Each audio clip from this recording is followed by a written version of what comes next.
Cuando Esteban Malverde perdió toda su fortuna y se refugió en una cabaña flotante, no esperaba que el piso vibrara cada noche, ni que extraños sonidos metálicos vinieran del fondo del lago. Lo que María Soledad ocultaba bajo esas aguas cambiaría todo para siempre. Dale like si te gustó esta historia, suscríbete para más contenido y comenta desde dónde nos estás viendo. El viento nocturno azotaba las aguas del lago de Pátzcuaro cuando Esteban Malverde llegó finalmente a la cabaña flotante. Sus manos temblaron al agarrar la cuerda que María Soledad le había arrojado desde la pequeña embarcación. El aire olía a pescado ahumado y humedad, mezclándose con el sabor amargo del tamal frío que había comido horas antes en la terminal de autobuses.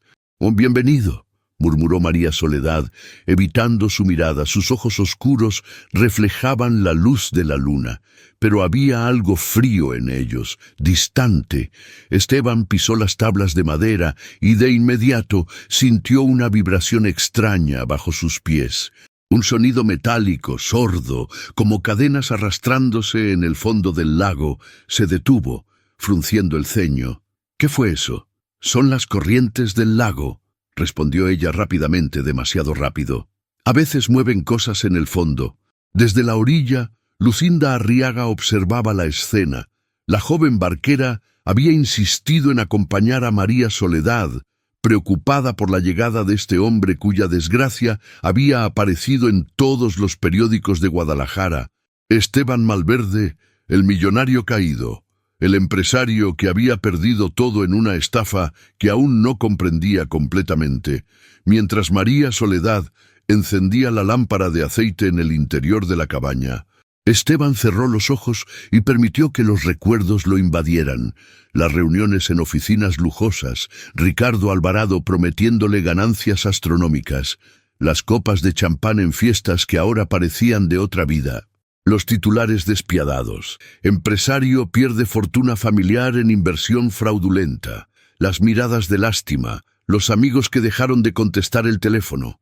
«Tu cuarto está al fondo», dijo María Soledad, interrumpiendo sus pensamientos. «Espero que te sientas cómodo». La cabaña era pequeña pero ordenada, muebles de madera desgastados por la sal, fotografías amarillentas en las paredes, el aroma persistente de café de olla. Esteban notó que María Soledad se movía con cuidado, como si conociera cada tabla que crujía en el pueblo, en el pequeño restaurante de Doña Carmen. Los comentarios no cesaban. «Ese hombre trae problemas», susurraba la mujer mientras servía pozole a los clientes nocturnos. «Los ricos caídos siempre traen problemas». Su primo Héctor, periodista de un diario local, había estado enviando mensajes ambiguos a Esteban durante días. «Llegaste al lugar correcto», decía uno de ellos. «O tal vez al más peligroso». De vuelta en la cabaña, Esteban se sentó en el borde de la cama, mientras María Soledad preparaba té en la cocina. El sonido metálico se repitió, más fuerte esta vez. Las tablas vibraron ligeramente bajo sus pies.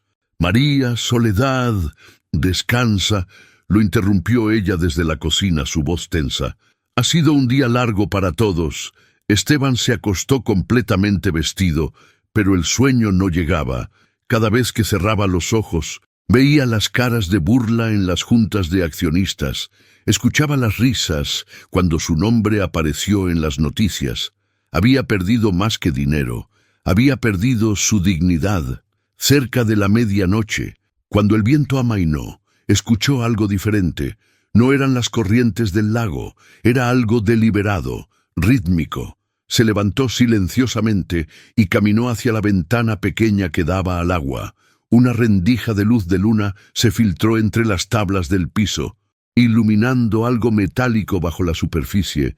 Por un momento, Esteban pudo distinguir el contorno de una estructura sumergida, algo que definitivamente no pertenecía al fondo natural del lago. Su corazón se aceleró. El sabor del tamal frío regresó a su boca, mezclándose ahora con el miedo y una extraña curiosidad. Había venido aquí huyendo de un misterio que había arruinado su vida. solo para encontrar otro esperándolo en las profundidades oscuras del lago de Pátzcuaro. Los recuerdos llegaron como oleadas, mientras Esteban observaba el amanecer desde la ventana de la cabaña. Guadalajara en su época dorada, las reuniones en la torre de cristal de su empresa, Ricardo Alvarado con su sonrisa perfecta, prometiendo el negocio del siglo, los titulares posteriores que lo destruyeron. Malverde pierde 200 millones en esquema piramidal. Las fiestas con champán Don Periñón ahora le sabían a ceniza en la memoria. María Soledad preparaba café en la cocina, su silencio más pesado que el aire húmedo del lago. Esteban había intentado conversar durante el desayuno, pero ella respondía con monosílabos, sus ojos evitando los de él, como si guardara secretos demasiado grandes para su pequeña cabaña. María, sobre lo de anoche. No hay nada que hablar, cortó ella vertiendo café en 2 tazas de barro despostilladas. Algunas cosas es mejor dejarlas en paz. El aroma del café de olla se mezclaba con el olor persistente a pescado ahumado. Esteban notó cómo las manos de María temblaban ligeramente al servirle. No era de frío. Lucinda apareció en su lancha cerca del mediodía, sus ojos preocupados, escudriñando el rostro de Esteban. La joven tenía una franqueza que contrastaba con la reserva de María Soledad. Llevaba flores silvestres en el cabello, y su risa fácil había sido lo único genuinamente alegre que Esteban había experimentado en meses. ¿Cómo durmió, señor Malverde?, preguntó, amarrando su embarcación. Se ve intranquilo. Algunas noches son difíciles, respondió él, agradeciendo que alguien se preocupara por preguntarle.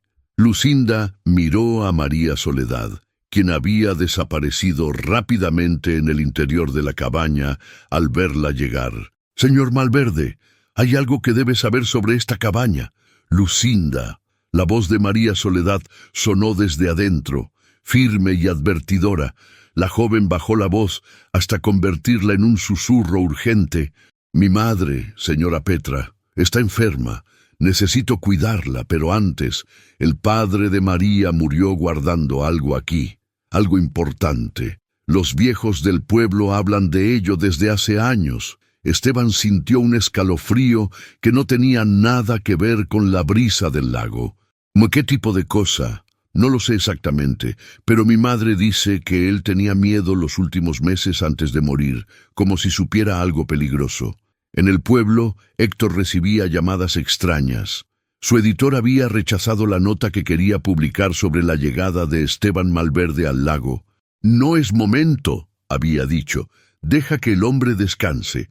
Pero Héctor sabía que había más.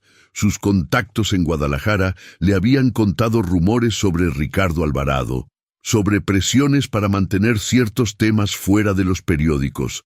Esa tarde, mientras María Soledad visitaba el mercado del pueblo, Esteban se atrevió a examinar la cabaña más detenidamente.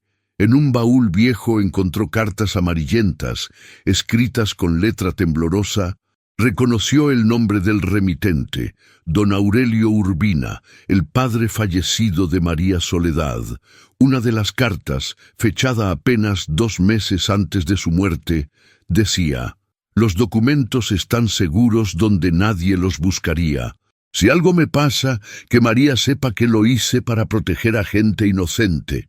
El sonido metálico regresó esa noche, más insistente, esta vez. Esteban estaba preparado. Con una linterna, se acercó a la ventana y observó las aguas oscuras. La estructura metálica bajo la cabaña era definitivamente un cofre, sostenido por cadenas que se mecían con el movimiento del agua. Cuando María Soledad regresó, encontró a Esteban sosteniendo la carta de su padre. Sus ojos se llenaron de lágrimas que se negó a derramar. «No entiendes lo que estás haciendo», susurró. «Algunas verdades es mejor que permanezcan enterradas». El lago despertaba cada mañana con una serenidad que contrastaba brutalmente con la tormenta interior de Esteban. Había decidido quedarse. no solo por falta de alternativas, sino porque algo en la honestidad ruda de este lugar lo llamaba. Las últimas semanas en Guadalajara habían sido una mascarada de sonrisas falsas y condolencias fingidas. Aquí, al menos, el rechazo era directo. Joaquín Herrera, un pescador de apenas 20 años, con sueños de estudiar ingeniería, se había convertido en su primer aliado inesperado. El joven había aparecido una mañana temprano, observando a Esteban luchar con la red de pescar de la cabaña. «Permíteme», había dicho Joaquín, sus manos expertas desenredando las cuerdas en minutos. «Mi abuelo me enseñó que el lago da más cuando trabajas con él. No contra él». Don Mauro Delgado, el comerciante local que controlaba la mayor parte del comercio pesquero, observaba estos desarrollos con creciente desconfianza. Sus ojos pequeños seguían cada movimiento de Esteban, como si esperara que el exmillonario revelara algún plan oculto para apoderarse de las tierras del lago. «Los ricos no vienen aquí por la tranquilidad», murmuró don Mauro a sus asociados. «Vienen por las oportunidades». Esteban había empezado a ayudar en tareas pequeñas, reparar el motor de la lancha comunal, reforzar los amarres de las cabañas más viejas. Sus manos, acostumbradas a firmar contratos millonarios, ahora se llenaban de callos y olor a gasolina. Curiosamente, esto le daba una satisfacción que había olvidado existía. María Soledad observaba estos cambios con una mezcla de sorpresa y algo parecido al miedo. Cada vez que Esteban se acercaba a las aguas más profundas, donde las cadenas del cofre se movían con más intensidad, ella encontraba excusas para distraerlo. «El motor de Joaquín necesita revisión», decía, señalando hacia la orilla. Y doña Carmen pidió ayuda con las mesas de su restaurante. Una tarde, mientras ayudaba a Joaquín a desenredar redes, Esteban sintió algo diferente en el agua. El joven pescador también lo notó. «¿Siente eso?», preguntó Joaquín, frunciendo el ceño. «Es como si algo pesado se moviera ahí abajo». Esteban miró hacia la cabaña flotante. María Soledad los observaba desde la ventana, su rostro pálido incluso a la distancia. «Joaquín, ¿qué sabes sobre el padre de María Soledad?». El joven bajó la voz instintivamente. Don Aurelio era un hombre bueno, pero los últimos meses antes de morir estaba diferente, nervioso. Mi abuelo dice que había descubierto algo que lo perturbaba mucho, algo relacionado con la cabaña. Tal vez con la gente que venía a visitarlo de noche, carros lujosos que no pertenecían al pueblo. Esa noche, Esteban se sintió atraído hacia Lucinda de una manera que lo sorprendió. Ella había llegado después del atardecer para revisar a señora Petra, cuya salud empeoraba. En sus ojos había una determinación feroz que le recordaba a sí mismo en sus mejores días de empresario.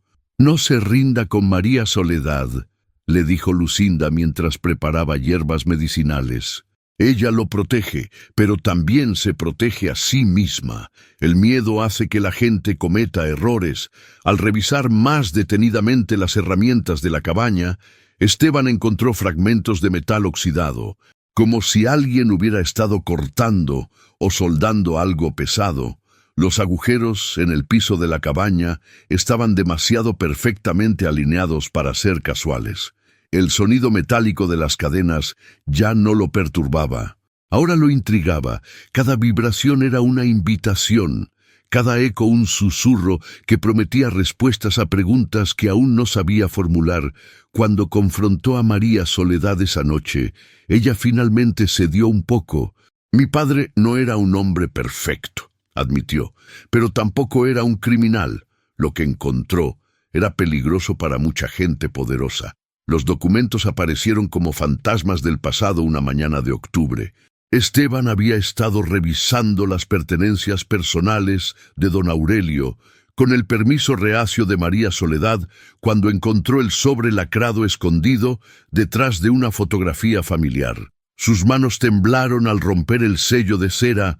Dentro había cartas manuscritas, recortes de periódico y lo que parecía ser el borrador de un mapa dibujado a mano. Los nombres en las cartas lo golpearon como puñetazos. Ricardo Alvarado, constructora del Bajío, Inversiones Occidentales, los mismos nombres que habían aparecido en su propia ruina financiera. Dios mío, susurró.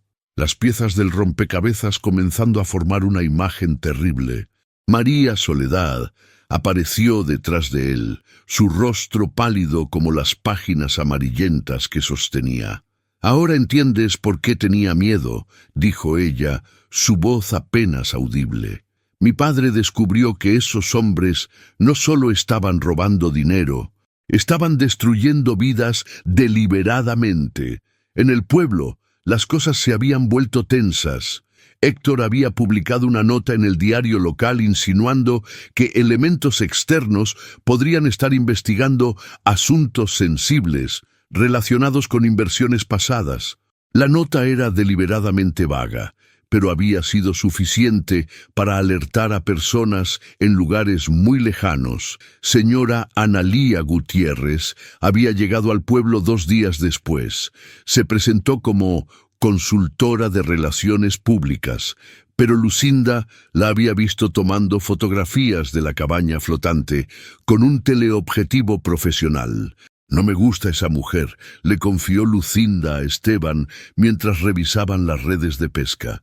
«Hace demasiadas preguntas sobre usted y paga demasiado bien por respuestas simples, don Mauro». Por su parte, había comenzado a mostrarse extrañamente amigable con Esteban, ofreciéndose a comprarle cualquier documentación interesante que pudiera haber encontrado en sus aventuras de limpieza.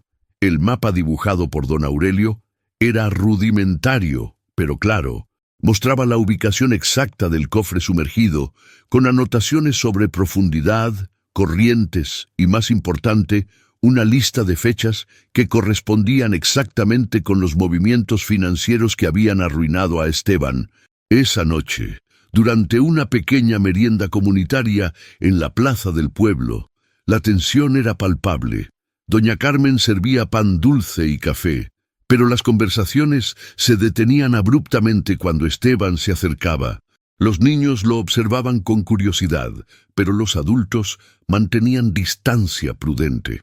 «Es como si esperaran que explote», murmuró Joaquín, quien había permanecido leal a pesar de las presiones. «Don Mauro ha estado esparciendo rumores de que usted planea convertir el lago en un resort para ricos». El momento decisivo llegó cerca de la medianoche. Las cadenas bajo la cabaña se movieron con más violencia de la habitual, como si algo hubiera perturbado su equilibrio. Esteban tomó la decisión. Iba a recuperar ese cofre, sin importar las consecuencias. María Soledad lo encontró preparándose para el intento. «Si haces esto», le dijo, sus ojos brillando con lágrimas contenidas, «no habrá vuelta atrás. Esa gente no perdona a quienes conocen sus secretos». El mapa indicaba que el cofre estaba asegurado con un sistema de poleas que don Aurelio había instalado personalmente. Con las herramientas adecuadas y la ayuda de alguien fuerte, podría liberarse sin necesidad de equipo de buceo profesional. Esteban miró a María Soledad, luego hacia el agua oscura donde yacían las respuestas que había estado buscando sin saberlo. «Ya no hay vuelta atrás para mí desde hace meses», respondió. «Al menos ahora puedo elegir hacia dónde ir». El agua del lago estaba helada a las 5 de la mañana. Esteban y Joaquín se habían preparado durante días para este momento, reuniendo cuerdas resistentes, linternas sumergibles y los pulmones más fuertes que pudieron encontrar en el pueblo. El joven pescador había insistido en acompañarlo, a pesar de las advertencias de su abuelo sobre despertar lo que debe dormir. 3 minutos máximo, murmuró Joaquín, revisando por 5ª vez el equipo improvisado. «El agua está tan fría que nos dará calambres si permanecemos más tiempo». Desde la cabaña, María Soledad los observaba con una mezcla de terror y resignación. Había intentado disuadirlos durante toda la madrugada, pero la determinación en los ojos de Esteban le recordaba demasiado a su padre en sus últimos días, un hombre que había decidido que algunas verdades valían cualquier riesgo. Lucinda había llegado antes del amanecer, ostensiblemente para revisar a señora Petra, pero en realidad para estar presente durante el intento. Su madre había empeorado durante la noche, delirando sobre secretos del lago y cadenas que arrastran almas. «Está hablando de los viejos tiempos», explicó Lucinda.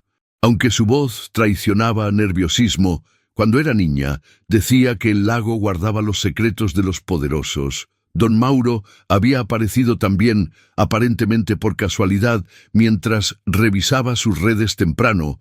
Sus ojos pequeños no perdían detalle del preparativo, y Esteban notó cómo el comerciante enviaba mensajes discretos en su teléfono celular. El primer intento fue un desastre. Esteban se sumergió siguiendo las instrucciones del mapa, pero la presión en el pecho y el frío paralizante lo obligaron a subir antes de localizar siquiera el cofre. Emergió tosiendo agua del lago, sus labios azules y las manos entumecidas. «No va a funcionar así», jadeó, mientras Joaquín lo ayudaba a subir a la embarcación. «Necesitamos un plan diferente». Fue María Soledad quien sugirió la solución.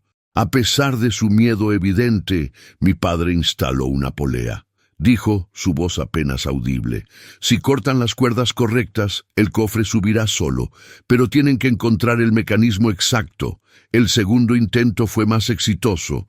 Joaquín, más joven y acostumbrado al agua fría, localizó el sistema de poleas después de 2 inmersiones. Las cadenas que habían estado produciendo los sonidos metálicos eran parte de un elaborado sistema que don Aurelio había diseñado para subir y bajar el cofre cuando fuera necesario.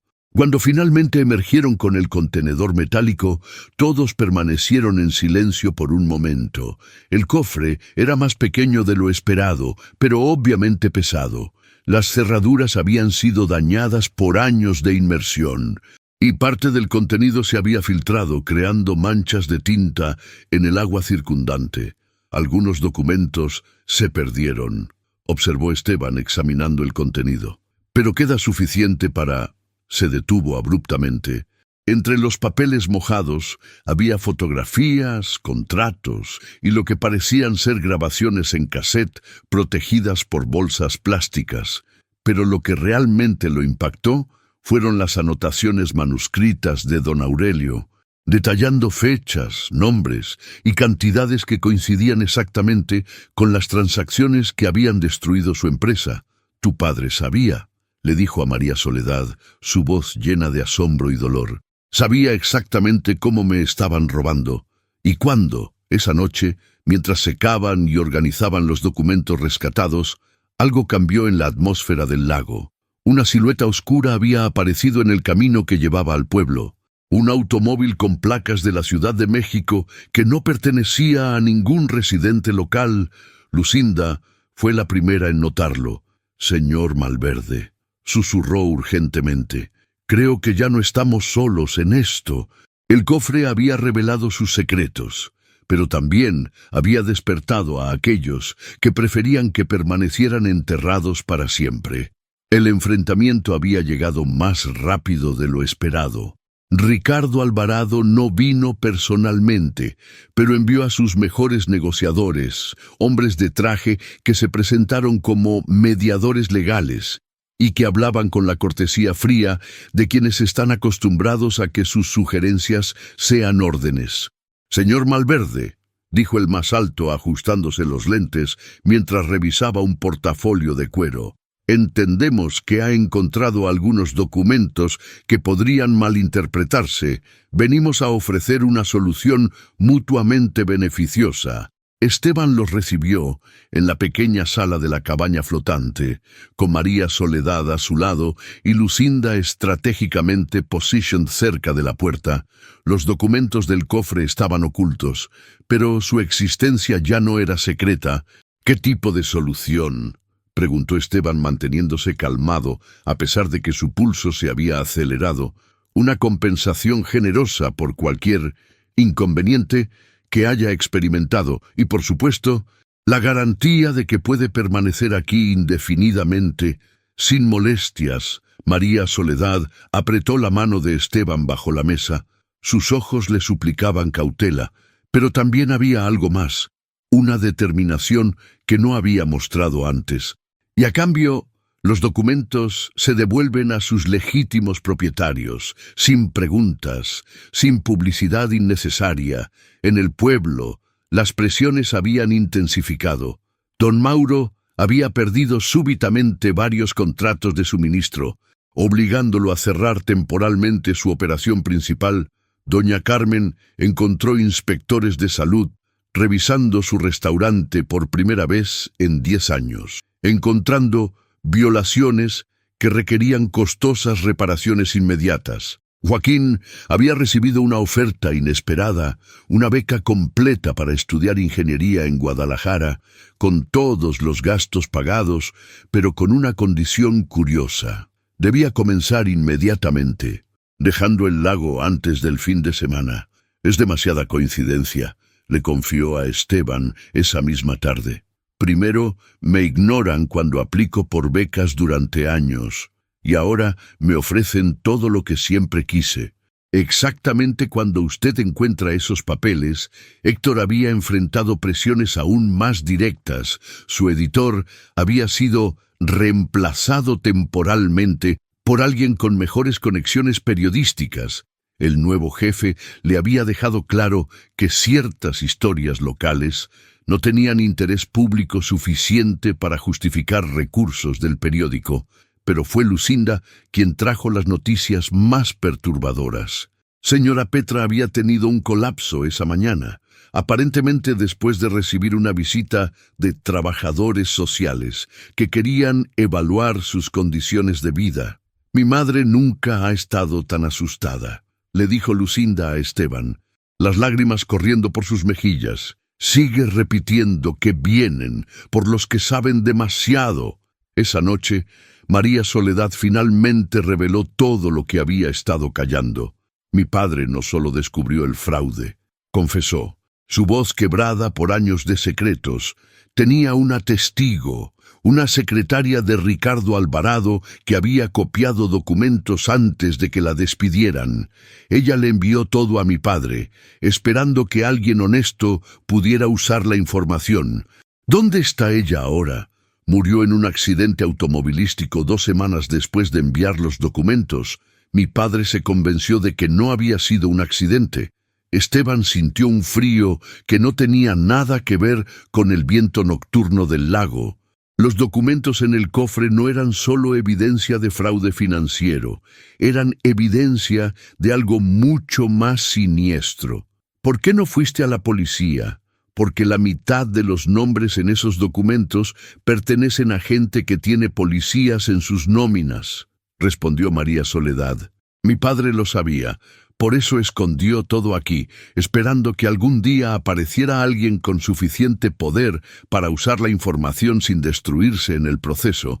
La oferta de los mediadores legales permanecía sobre la mesa, pero ahora Esteban entendía que aceptarla significaría no solo renunciar a la justicia, sino convertirse en cómplice de algo que había destruido más vidas que la suya. La tormenta política se desató el martes por la mañana. Héctor había encontrado una manera de burlar a su nuevo editor. Publicó la historia en un blog independiente que rápidamente fue replicado por medios nacionales hambrientos de escándalos sobre corrupción empresarial. Documentos revelan red de fraude que robó millones a inversionistas inocentes. Leía el titular principal. La fotografía de Esteban aparecía junto a copias borrosas de algunos de los documentos menos comprometedores, suficientes para validar la historia sin revelar la evidencia más peligrosa. La respuesta fue inmediata y brutal. Antes del mediodía, abogados de 5 firmas diferentes habían presentado demandas por difamación. Para las 2 de la tarde, la policía estatal había llegado al lago para investigar reportes de actividad sospechosa. Don Mauro, paradójicamente, se había convertido en un aliado inesperado. La presión económica sobre su negocio lo había convencido de que estaba del lado equivocado de esta guerra. «Me ofrecieron dinero por información sobre usted», admitió a Esteban esa mañana. «Pero cuando empezaron a atacar a todo el pueblo, entendí que no somos más que daño colateral para esa gente». Joaquín había tomado una decisión valiente. Rechazó la beca misteriosa y se presentó voluntariamente como testigo de la recuperación del cofre. Su testimonio, grabado por Héctor en video, proporcionaba evidencia visual de que los documentos realmente habían estado escondidos en el lago durante años. Pero fue señora Petra quien proporcionó la información más devastadora. En uno de sus momentos de lucidez, recordó haber visto a don Aurelio recibiendo documentos de una mujer elegante que lloraba. La descripción coincidía exactamente con la secretaria que María Soledad había mencionado. «Mi madre tiene buena memoria para las caras», explicó Lucinda. «Dice que la mujer le suplicó a don Aurelio que mantuviera los papeles seguros, porque sabía que su vida estaba en peligro. La plaza del pueblo se había convertido en un campamento improvisado de periodistas y curiosos. Doña Carmen había reabierto su restaurante desafiando las violaciones de salud, y ahora servía café y comida a una multitud que crecía cada hora. El momento decisivo llegó cuando Ricardo Alvarado finalmente apareció en persona. Llegó en una caravana de SUVs negras, acompañado por abogados y lo que parecían ser guardaespaldas privados. Su presencia transformó lo que había sido una investigación periodística en una confrontación pública. «¡Malverde!», gritó desde su vehículo, usando un altavoz. «Esto ha ido demasiado lejos. Esos documentos son propiedad privada robada. Estás cometiendo un crimen al retenerlos». Esteban salió de la cabaña flotante acompañado por María Soledad y Lucinda. Joaquín y don Mauro flanquearon la pequeña embarcación mientras se dirigían hacia la orilla donde esperaba la multitud. «Estos documentos», respondió Esteban, su voz amplificada por los micrófonos de los periodistas, «prueban que tú y tus asociados robaron sistemáticamente dinero de inversionistas durante años. No son tuyos, son evidencia de crímenes contra familias inocentes. El enfrentamiento que siguió se grabó en video y se transmitió en vivo a todo el país. Ricardo Alvarado, acostumbrado a controlar narrativas desde oficinas privadas, se encontró defendiendo su reputación bajo el escrutinio público. Sus abogados intentaron intervenir, pero la evidencia era demasiado clara y las emociones demasiado intensas cuando un periodista mostró fotografías de las familias que habían perdido sus ahorros de vida en los esquemas de Alvarado, incluyendo ancianos que habían invertido sus pensiones. La opinión pública se solidificó irreversiblemente contra él. Los documentos finales, los más comprometedores, fueron entregados directamente a la Fiscalía General esa misma tarde. Incluían no solo evidencia del fraude, sino también registros de pagos a funcionarios públicos y amenazas documentadas contra testigos potenciales. El auto que había estado vigilando el lago durante días finalmente fue identificado. Pertenecía a un investigador privado contratado por un asociado de Ricardo Alvarado para monitorear desarrollos potencialmente problemáticos. La caída fue rápida y absoluta. En menos de una semana, Ricardo Alvarado pasó de ser un empresario respetado a enfrentar múltiples acusaciones criminales. Los medios nacionales habían tomado la historia y la habían expandido, revelando una red de corrupción que se extendía a través de múltiples estados. Las investigaciones formales comenzaron inmediatamente. La Fiscalía General estableció una oficina temporal en el pueblo más cercano al lago, entrevistando testigos y revisando décadas de transacciones financieras. Lo que habían comenzado como documentos mojados en un cofre hundido se había convertido en el caso de fraude financiero más grande en la historia reciente de México. Héctor recibió ofertas de trabajo de 3 periódicos nacionales, pero decidió quedarse en la región para continuar cubriendo la historia. Su pequeño blog se había convertido en una fuente de noticias respetada, citada por medios internacionales que seguían los desarrollos del caso. «Esta es mi historia», le dijo a Esteban durante una entrevista final. «Pero también es la historia de este lugar, de esta gente. No puedo contarla bien desde una oficina en la Ciudad de México». Don Mauro experimentó una transformación inesperada. La presión que había enfrentado por apoyar a Esteban lo había convencido de que había pasado demasiados años preocupándose solo por sus propios intereses. Estableció un fondo comunitario para ayudar a pescadores jóvenes como Joaquín a obtener educación superior.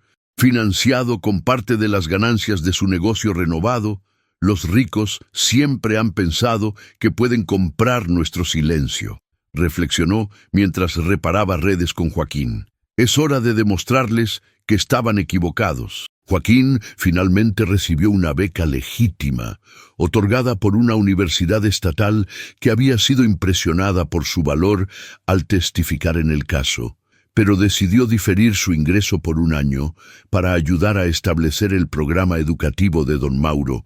«El lago me enseñó que algunas corrientes son más fuertes cuando trabajas con otros», explicó.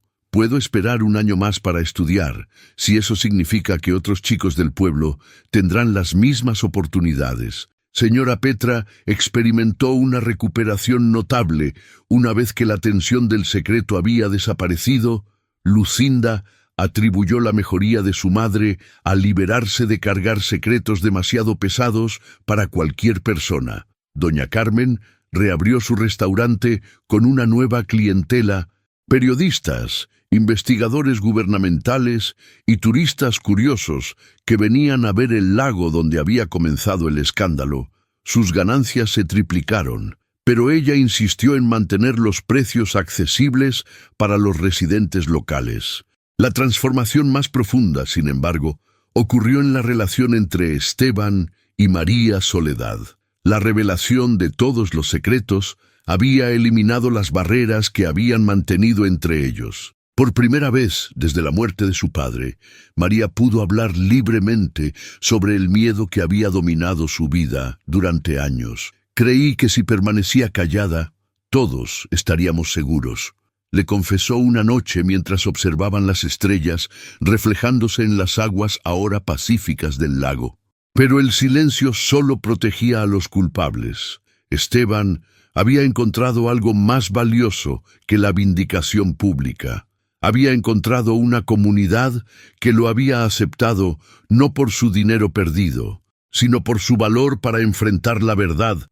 Los documentos que quedaban en el cofre fueron donados a un archivo histórico, preservando la evidencia para futuras generaciones y asegurando que la historia completa nunca se perdiera. Ricardo Alvarado enfrentaba ahora múltiples procesos legales. Sus activos habían sido congelados y varios de sus asociados habían comenzado a cooperar con las autoridades a cambio de sentencias reducidas. La justicia, aunque llegó tarde, finalmente había llegado. 6 meses después, el lago de Pátzcuaro había encontrado una tranquilidad diferente. No era el silencio tenso del miedo, sino la serenidad que viene después de que las tormentas han pasado y el agua se ha calmado naturalmente. Esteban se había quedado, como había prometido. La cabaña flotante ya no le pertenecía solo a María Soledad. Ahora era el hogar que compartían, junto con los planes que habían comenzado a construir juntos. El proyecto de turismo cultural había comenzado modestamente. Visitas guiadas que contaban la historia real del lago, incluyendo los eventos recientes, sin dramatizaciones falsas ni explotación sensacionalista. «La gente viene por el escándalo», observó María Soledad mientras preparaba café para un grupo de visitantes. pero se van entendiendo algo más profundo sobre la justicia y la comunidad. Lucinda se había convertido en una parte integral del proyecto. Su conocimiento del lago y su talento natural para contar historias la convirtieron en la guía más solicitada.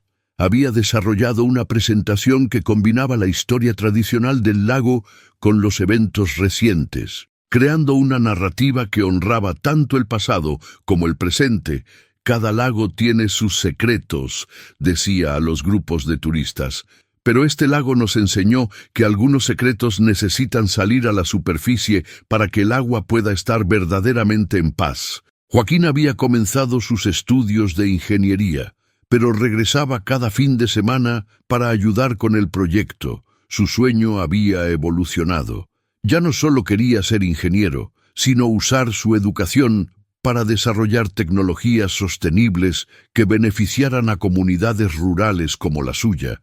El éxito del proyecto había atraído atención positiva. Una ONG ambiental había proporcionado fondos para instalaciones ecológicas, y una universidad había establecido una estación de investigación pequeña para estudiar la conservación del lago. Héctor había documentado toda la transformación en un libro que se publicaría el siguiente año. Aguas profundas, una historia de secretos, justicia y redención. Ya tenía contratos de traducción en 3 idiomas. Don Mauro había experimentado su propia transformación. Su programa de becas había ayudado a 6 jóvenes locales a acceder a educación superior, y había comenzado a colaborar con cooperativas de otros lagos de la región para compartir mejores prácticas comerciales. Resulta que hacer lo correcto también puede ser bueno para los negocios, bromeaba, aunque su conversión parecía genuina. Ricardo Alvarado había sido sentenciado a 12 años de prisión y al pago de restituciones masivas a las víctimas de sus esquemas. Varios de sus asociados habían recibido sentencias similares. Los activos recuperados habían permitido compensar a la mayoría de las familias afectadas, aunque ninguna cantidad de dinero podía reparar completamente años de angustia. Una tarde, mientras Esteban y María Soledad observaban el atardecer desde su cabaña, Lucinda se acercó en su lancha con noticias especiales. «Señora Petra quiere que vengan a cenar mañana», anunció. «Dice que tiene algo importante que contarles». La anciana había recuperado completamente su lucidez y se había convertido en algo así como la cronista oficial de los eventos recientes. Su memoria detallada había proporcionado contexto histórico que había enriquecido enormemente la narrativa del proyecto turístico. Esa noche, el Festival Anual del Lago tomó un significado especial. Por primera vez en años, toda la comunidad participó sin reservas o temores ocultos. Doña Carmen había preparado un banquete comunal. Joaquín había organizado música tradicional y las familias que normalmente mantenían distancia se mezclaron libremente. El aroma de las flores de cempasúchil se extendía por el aire nocturno, honrando tanto a los muertos como celebrando a los vivos. Las luces de papel flotando en el agua creaban reflejos dorados que danzaban con el movimiento suave del lago. Esteban observó a su nueva familia extendida. María Soledad distribuyendo tamales a los niños, Lucinda enseñando danzas tradicionales a los turistas visitantes, Joaquín tocando guitarra junto a su abuelo, Don Mauro compartiendo historias con antiguos rivales convertidos en amigos. El sonido de las cadenas bajo la cabaña había desaparecido para siempre. En su lugar, solo se escuchaba el murmullo suave del agua contra las maderas, el sonido de un lago que finalmente podía respirar libremente. Cuando las últimas luces del festival se apagaron y las familias regresaron a sus hogares, Esteban se quedó en la orilla con María, Soledad y Lucinda, observando las estrellas reflejándose en las aguas pacíficas. ¿Alguna vez imaginaste que terminaría así?, preguntó María Soledad. «Nunca», respondió Esteban. «Cuando llegué aquí, estaba huyendo del fracaso. No sabía que estaba corriendo hacia algo mucho mejor. Lucinda sonrió, sus ojos brillando con la sabiduría de alguien que había visto cómo la verdad puede transformar comunidades enteras. Mi madre dice que el lago siempre supo cómo terminaría, comentó. Los secretos pesados se hunden, pero la verdad siempre encuentra manera de flotar hacia la superficie.